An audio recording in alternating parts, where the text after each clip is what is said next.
ઓલપાડના મોર ભગવા વિસ્તારના દેલાસા ગામના ગાયત્રી પરિવારના યુગ શિલ્પી શ્રી ઉત્તમભાઈ નાથુભાઈ પટેલ તરફથી આપ સૌને જય ગુરુદેવ.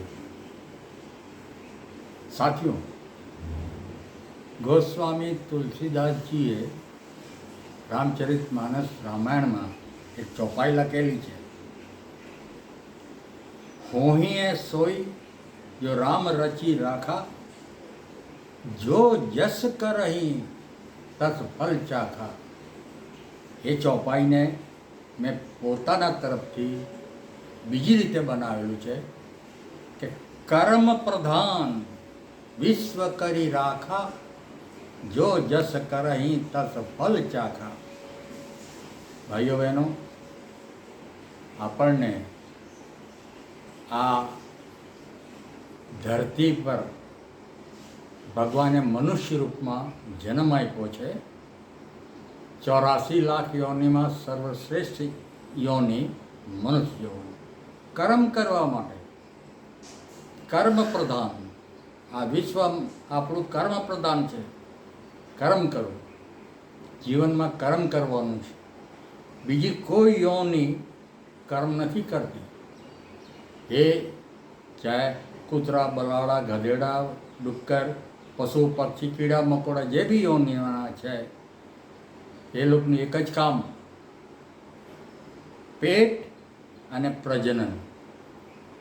આપણે તો મનુષ્યોની સર્વશ્રેષ્ઠ યોની કર્મ કરવા માટે આવેલા છે. તો આપણું આ જે જીવન છે એ 3 પાનાની ડાયરી છે. પહેલું પાનું જન્મનું છે, બીજું પાનું જીવન જીવવાનું છે, અને ત્રીજું પાનું મૃત્યુનું છે, મરણનું. આ 3 પાનાની ડાયરી છે આપણું મનુષ્ય જીવન. પહેલું પાનું જન્મનું, એ આપણે નથી લખતા, એ ભગવાન લખે છે કે ક્યારે જન્મ લેવું, કોણના ત્યાં જન્મ લેવું, અડાણી, અંબાણી, ટાટા, બિરલાના ત્યાં જન્મ લેવું કે પછી ધેડા, ડુબડા, ભંગીના ત્યાં જન્મ લેવો, એ આપણે નથી લખતા, એ ભગવાન લખે છે. ભગવાનના હાથમાં છે. અને છેલ્લું ત્રીજું પાનું મૃત્યુનું છે, એ આપણે નથી લખતા. એ પાનું પણ ભગવાન લખે છે. ક્યારે મરવું, કેવી રીતે મરવું, એક્સિડન્ટથી મરવું કે હોસ્પિટલની બેડમાં પડ્યા મરવું, એ આપણે નથી લખતા, એ ભગવાન લખે છે. એ આપણા હાથમાં નથી. વચલું જે બીજું પાનું છે એ જીવન જીવવાનું પાનું છે, એ ભગવાન નથી લખતા, એ આપણે લખીએ છીએ. આપણે કેવી રીતે જીવન જીવવાનું, એ આપણે લખીએ છીએ. તો ભાઈઓ બહેનો, આ જે મનુષ્ય જીવન આપણને મળેલું છે એ કર્મ કરવા માટે. સારા કર્મ કરો, સારી રીતે જીવન જીવો, એ આપણા હાથમાં છે, ભગવાનના હાથમાં નથી. સારા કર્મ કરો, સારું ફળ મળશે, સુખી થશો. ખોટા કર્મ કરશો, ખોટું ફળ મળશે, દુઃખી થશો. કર્મ, આપણે કરેલા કર્મ ફળ આપવા વગર શાંત થતું નથી. કરેલા કર્મનું ફળ મળે ને મળે જ છે. કર્મ ફળથી કોઈ બચી નહીં શકે. ગમે તેટલા તમે ભગવાનની ઉપાસના કરો, મંત્ર જાપ કરો, ગમે તે કરો, કર્મ ફળથી નહીં બચી શકે. યાદ રાખજો, કર્મ ફળથી કોઈ બચી નહીં શકે. કર્મ ફળથી ભગવાન બી નહીં બચી શકે, ભગવાનના બાપ બી નહીં બચી શકે. તો હમ ઓર આપ कैसे बचेंगे? કોઈ નહીં બચી શકે. કર્મનું ફળ મળે ને મળે જ છે. ત્રેતા યુગમાં ભગવાન રામચંદ્રજીએ સુગ્રીવના મોટા ભાઈ વાલીને માર્યો, મર્ડર કર્યું ભગવાન રામચંદ્રજી. શું ભગવાન રામચંદ્રજીએ પાપ કર્યો? ના ના ના ના ના, ભગવાન પાપ નહીં કરે. શાસ્ત્રોમાં વર્ણન છે કે અનુજ વધુ, પુત્ર વધુ, ભગની અને બહન એ ચારો એક સમાન છે. એના પર જે કુદૃષ્ટિ રાખે છે એ પાપી છે, અને એવા પાપીને મારી નાખવામાં કોઈ પાપ નહીં. વાલી સુગ્રીવનો નાનો ભાઈ સુગ્રીવની પત્નીને રાખી લીધી, અનુજ વધુને રાખી લીધી અને સુગ્રીવને મારીને ભગાડી દીધો. વાલી પાપી છે, અનુજ વધુને રાખી. એટલે ભગવાન રામચંદ્રજીએ વાલીને મારીને વાલીનું મર્ડર કરીને કોઈ પાપ નથી કર્યું. પણ ભગવાને વાલીને મારવાનું કર્મ તો કર્યું ને. हाँ, उसका फल मिलेगा, जरूर मिलेगा. नहीं बच सकता, भगवान भी नहीं बच सकता कर्म फल से. त्रेता युग પછી દ્વાપર યુગ આવે છે. દ્વાપર યુગમાં ભગવાન રામચંદ્રજી કૃષ્ણના રૂપમાં અવતાર લે છે, અને ત્રેતા યુગનો વાલી દ્વાપર યુગમાં એક પારધીના રૂપમાં જન્મ લે છે. એકવાર ભગવાન શ્રી કૃષ્ણ એક પીપળાના ઝાડના સલિયા પર પગ રાખીને આરામ ફરમાવતા હતા. ડાબા પગનું ઉપર જમણા પગ રાખેલો હતો. ભગવાન શ્રી કૃષ્ણના પગના તળિયામાં એક ચમક હતી, ચમક. એ ભગવાન કૃષ્ણનું મોતનું કારણ હતું, એ મૃત્યુ હતું. એ કોણે બતાવ્યું આપણને? એ બતાવ્યું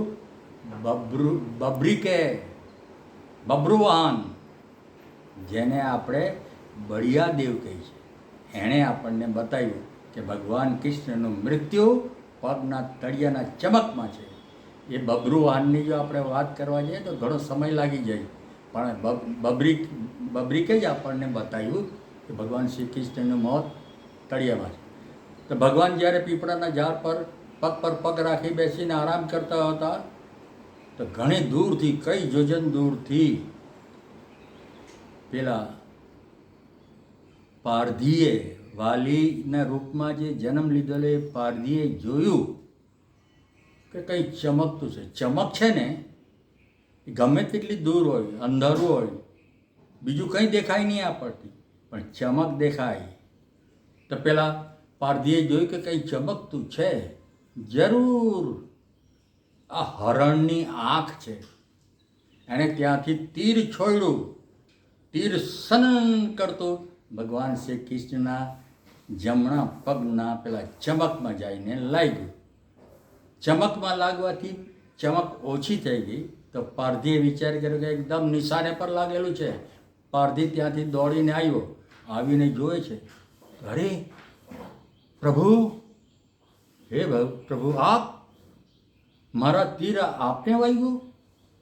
પ્રભુ, મારાથી ભૂલમાં થઈ ગયું, અન્યાય થઈ ગયું, મને માફ કરજે, મારાથી ભૂલ થઈ ગઈ, માફ કરજે પ્રભુ.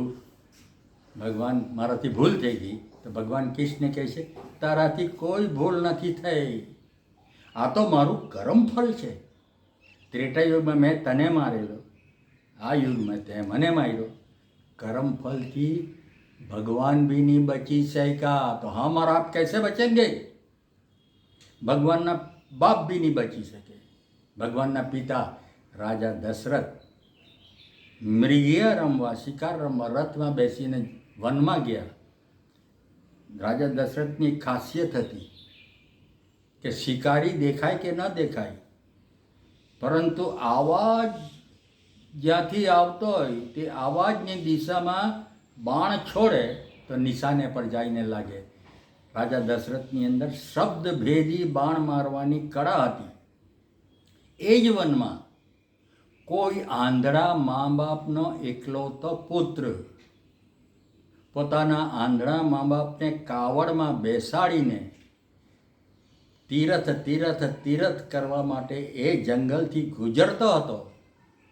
તો આંધળા મા બાપે કહ્યું, બેટા અમને બહુ તરસ લાગેલી છે, ગળું સુકાય છે, જો ને બેટા અહીંયા કંઈ પાણી મળતું હોય તો એ આંધળા મા બાપનો એકલવતો પુત્ર કાવડને વિશાળ પીપળાના ઝાડના છાયામાં રાખી અને ઘડો લઈને પાણીની શોધમાં ગયો. થોડો દૂર ગયો છે તો એક સુંદર સ્વચ્છ તળાવ નજર આવ્યો. એ તળાવમાં એણે ઘડો ડૂબાવ્યો. તો ઘડો ડૂબાવવાથી બળબડ બળબડ બળબડ બળબડ બળબડ બળબડ બળબડ અવાજ થયો. આ અવાજ રાજા શિકારમાં નીકળેલો રાજા દશરથે સાંભળ્યું અને જે દિશામાં બળબડ અવાજ આવતો હતો તે દિશામાં રાજા દશરથે બાણ છોડ્યું. બાણ જઈને નિશાને પર લાગ્યું અને રથ હાંકીને રાજા દશરથ જ્યારે આવે છે તો જુએ છે, અરે શ્રવણકુમાર, તમે, મારું બાણ તમને વાગ્યું? શ્રવણકુમાર કહે, હા મહારાજ, તમારું બાણ મને વાગ્યું. હવે મારી અંતિમ ક્ષણ છે, મારું મૃત્યુ નજીક છે. તો હે મહારાજ, આ મરનારની અંતિમ ઈચ્છા છે કે મારા આંધળા મા બાપ ફલાણા પીપળાના ઝાડના છાયામાં છે, કાવડમાં, તેને આ ઘડામાં પાણી લઈ જઈને પીવડાવજો, બહુ તરસ્યા છે, આ મારી અંતિમ ઈચ્છા છે. શ્રવણકુમારે પ્રાણ ત્યાગી દીધું. રાજા દશરથ ઘડામાં પાણી લઈને જાય છે. ત્યાં કાવડ પાસે જઈને ઊભો છે. મા બાપ પૂછે છે, બેટા શ્રવણકુમાર પાણી લાવ્યા? રાજા દશરથ કંઈ જવાબ નહીં આપે. તો આંધળા મા બાપે કહ્યું કે બેટા તું બોલતો કેમ નથી? ત્યારે રાજા દશરથ બોલે છે કે હે અંધમાત પિતા, તમારો પુત્ર મારું બાણ લાગવાથી મૃત્યુ પામ્યો છે અને તેની ઈચ્છા છે તમે આ પાણી પીઓ. આંધળા મા બાપ કલ્પાંત કરવા લાગ્યા, હાય હાય હાય, તો અમારા પુત્રને મારી નાખ્યો, તો મારા પુત્રનો હત્યારો છે, અમે હત્યારાના હાથથી પાણી કેવી રીતે પીએ? બેચારા આંધળા મા બાપ પુત્ર વિયોગમાં તડપીને તરસ્યા, મૃત્યુ પામ્યા. આંધળા મા બાપે રાજા દશરથને શ્રાપ આપેલો હતો? ના ના ના ના, આપણે ભણી ગયેલા છે, આપણે જાણ્યું છે, આપણે વાંચેલું છે, શ્રાપ નથી આવ્યો. આંધળા મા બાપે શ્રાપ નથી આપ્યો. પુત્ર વિયોગમાં તડપીને ગુજરી ગયા. રાજા દશરથના કર્મના કારણે તો રાજા દશરથને આ કર્મનું ફળ મળ્યું. રાજા દશરથ પણ પુત્ર વિયોગમાં તડપીને મરી ગયો, ગુજરી ગયો. રામને લક્ષ્મણ વનમાં ગયા. ભરત અને શત્રુઘ્નની હાલમાં નાનીના ત્યાં રાજા દશરથ પુત્ર વિયોગમાં તડપીને મરી ગયા. ભગવાનના પિતા બી પોતાના કર્મથી બચી નહીં શક્યો. આપણે કર્મથી બચી નહીં શકીએ. કર્મનું ફળ મળે ને મળે જ છે. કર્મ 3 પ્રકારના હોય છે. ક્રિયમાણ કર્મ એટલે કે તુરંત ફળ આપવાવાળું. બીજું સંચિત કર્મફળ, એવું કર્મ કે જેનું ફળ સંચિત રહી, જમા રહી, થોડા સમય પછી, થોડા દિવસો પછી, થોડા મહિના પછી એનું ફળ મળે, એ છે સંચિત કર્મફળ. અને ત્રીજું છે પ્રારબ્ધ કર્મફળ. મેં પાછલા જન્મમાં શું કર્મ કરેલું, જન્માંતરમાં શું કર્મ કરેલું, તેનું ફળ આ જન્મમાં મળે, એ છે પ્રારબ્ધ કર્મફળ. પહેલું છે ક્રિયામાન કર્મ, તુરંત ફળ આપે.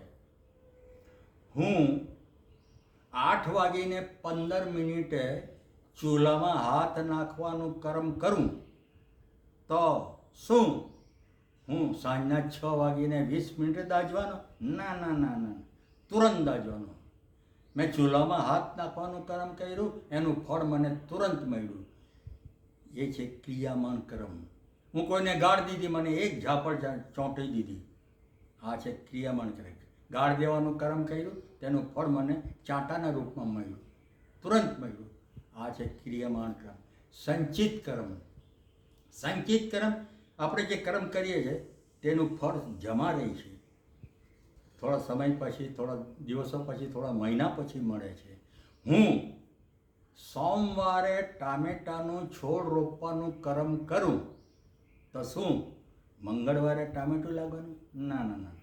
ઠીક છે, સોમવારે આપણે ટામેટાનું છોડ રોપવાનું કર્મ કર્યું, એનું ફળ મળશે 2.5 મહિના 3 મહિના પછી મળશે. સંચિત જમા રહ્યું. 3 મહિના પછી ગોલ ગોલ લાલ લાલ ખાટા મીઠા ટામેટાના રૂપમાં ફળ મળશે. આ છે સંચિત કર્મ ફળ. મુંબઈની ચોપાટીની બેન્ચ પર એક હાઈકોર્ટના જજ બેઠેલા હતા. જજ જે બેન્ચ પર બેઠેલા ને તેની આગળથી 2 માણસ દોડતા દોડતા આવે. એક આગળ દોડે અને એક પાછળ દોડે. પાછળવાળા વ્યક્તિના હાથમાં ખંજર છે. ઠીક જજ પાસે આવ્યા કે પાછળવાળા વ્યક્તિએ પેલા આગળવાળા વ્યક્તિના પીઠમાં પેટમાં ખંજર ભોગવી દીધું. જેને ખંજર ભોગ્યું એ સ્પોટ ડેથ, મરી ગયો, પડી ગયો. સ્પોટ ડેથ, તુરંત મરી ગયો. અને જેણે ખંજર માર્યું ને એ જજે પોતાના નરી આંખથી જોયું, મરનારને બી અને મારવાવાળાને બી.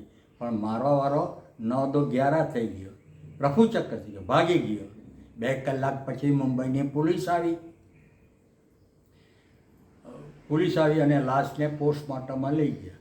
ને આ કેસ ચોપાટી મર્ડર કેસના નામથી પ્રખ્યાત થયો.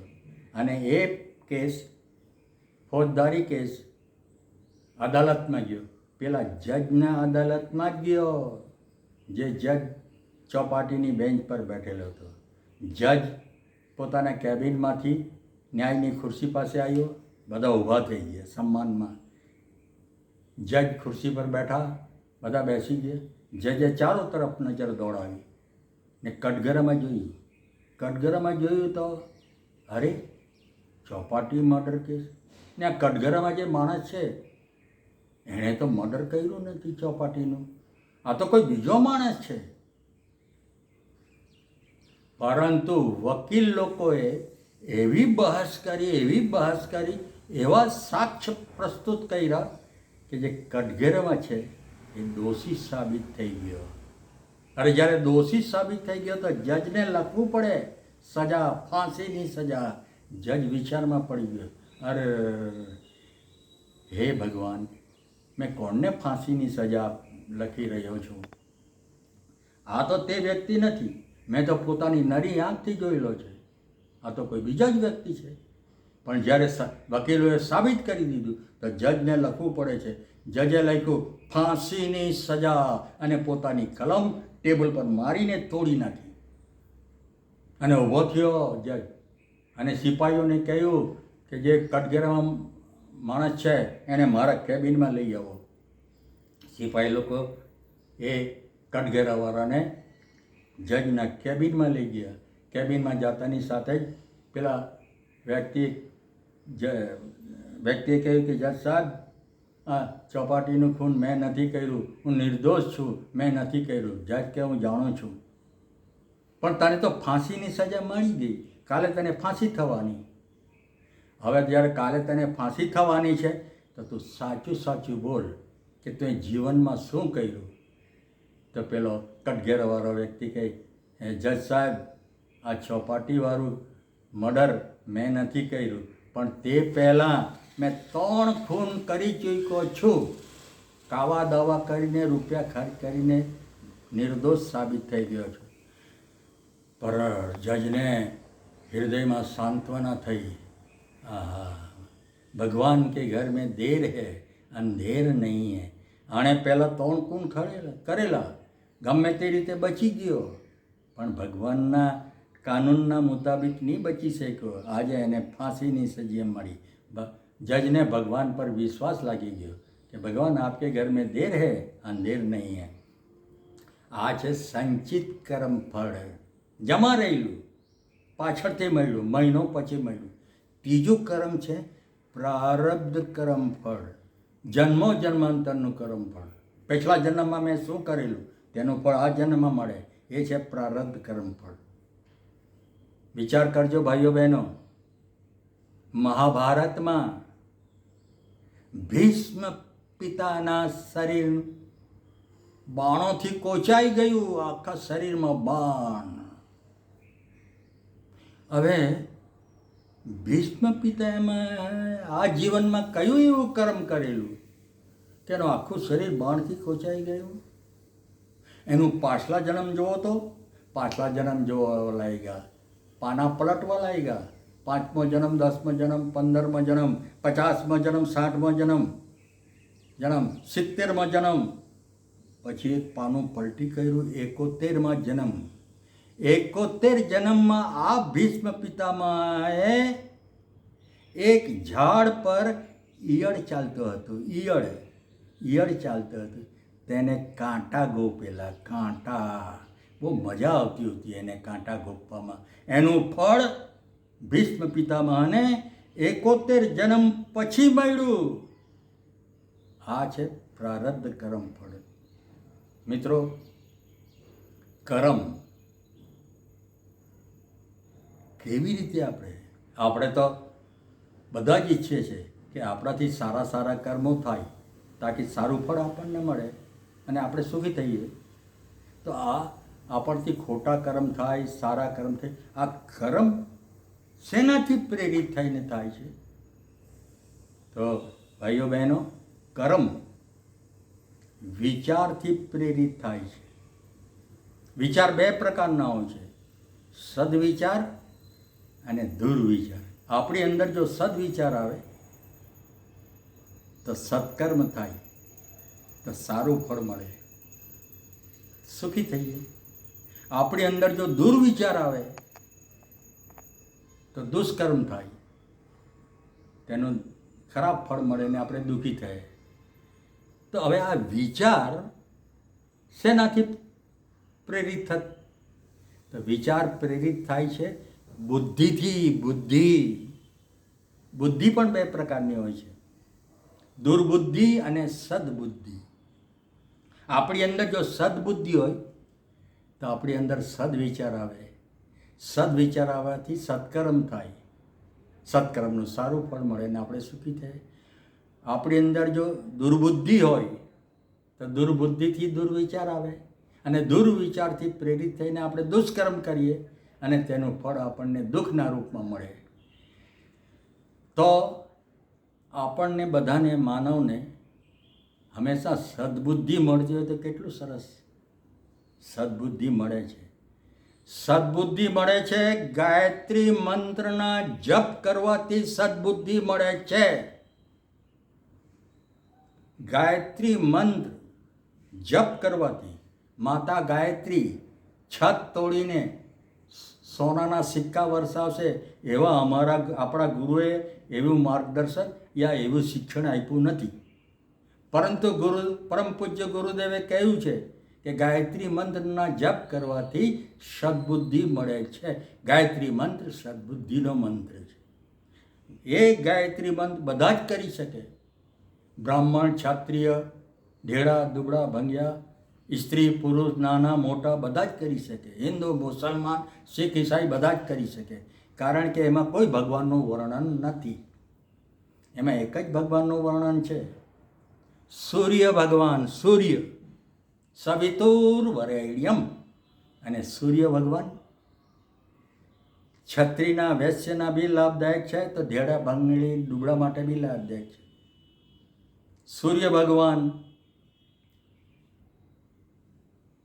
હિન્દુસ્તાન માટે બી લાભદાયક છે, તો પાકિસ્તાન માટે બી લાભદાયક છે, ચાઇના માટે બી લાભદાયક, અમેરિકા માટે, ફ્રાન્સ માટે, બધાને માટે લાભદાયક. એવા ભગવાનનું વર્ણન છે જેનું દર્શન આપણે હંમેશા કરીએ છીએ. આપણે ભગવાન રામનું દર્શન કર્યા કે નથી કર્યા? નથી કર્યા. કૃષ્ણનું દર્શન નથી થયું, વિષ્ણુનું દર્શન નથી, પરંતુ સૂર્ય ભગવાનનું દર્શન આપણે રોજ કરે છે. આવો મહામંત્ર છે ગાયત્રી મંત્ર. અને ગાયત્રી મંત્રના જપ કરવાથી બીજું કોઈ મળે કે ન મળે, પણ સદબુદ્ધિ મળે છે. અને સદબુદ્ધિ મળવા બાદ બીજું કોઈ મળવાનું બાકી રહેતું નથી. ગાયત્રી ચાલીસામાં લખેલું છે, તુમ્હી પાય કછું રહે ન શેષા. સદબુદ્ધિ પ્રાપ્ત કરવા બાદ બીજું કંઈ પ્રાપ્ત કરવાનું રહેતું નથી. સદબુદ્ધિ અને દુર્બુદ્ધિનું શું પરિણામ આવે તે એક મોટી વાર્તા છે, બહુ કહાની છે, એમાં સમય લાગી જાય છે. પણ પરમ પૂજ્ય ગુરુદેવની પ્રેરણાથી આપ સૌને વિનંતી કરું છું કે ઘરની અંદર સ્ત્રી પુરુષ પતિ પત્ની બાલ બચ્ચા બધાએ ગાયત્રી મંત્રનો જપ કરવાનો. અગર તમે માળા નહીં કરી શકો તો કમસે કમ 24 વાર ઉચ્ચારણ કરો ગાયત્રી મંત્રના જપનો ઘરની અંદર. બધાએ સદબુદ્ધિ આવે. જે વિદ્યાર્થી છે એને એક તાંબાના પાત્રમાં પાણી અને તેમાં તુલસીના 2 પાન નાખી દો અને એને કહેવો કે 24 વાર ગાયત્રી મંત્ર બોલીને આ પાણી પી જાય ને તુલસીના પાન ચાવીને ખાઈ જાય તો એની બુદ્ધિ વિકસિત થશે અને જે બી એ પાઠ યાદ કરશે એના મગજમાં રહેશે.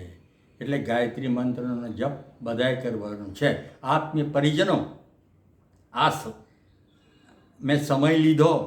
આ સમય દરમિયાન મારા મોઢામાંથી જે બી વાણી નીકળી એ વાણી આપમાંથી કોઈને ખરાબ લાગી હોય, ફાલતુ લાગી હોય, એ વાણી બેકાર લાગી હોય, એ વાણી નિરર્થક લાગી હોય, એ વાણી ભાંજુ જેવી લાગી હોય, તે વાણી મારી પોતાની વેખરી વાણી મને ક્ષમા કરજો.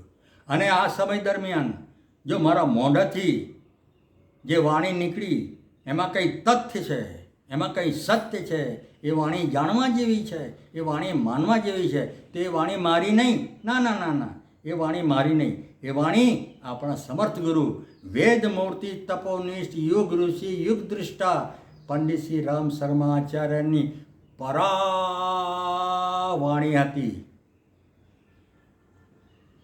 આ સાંભળીને 4-5 જણ ભેગા થઈને રૂમમાં યા ઓટલા પર બેસજો અને વિચાર કરજો, ચિંતન કરજો અને મનન કરજો. અને બધાને વિનંતી છે કે પ્રત્યેક વ્યક્તિએ ગાયત્રી મંત્રનો જપ અવશ્ય કરજો. ઓમ શાંતિ શાંતિ શાંતિ.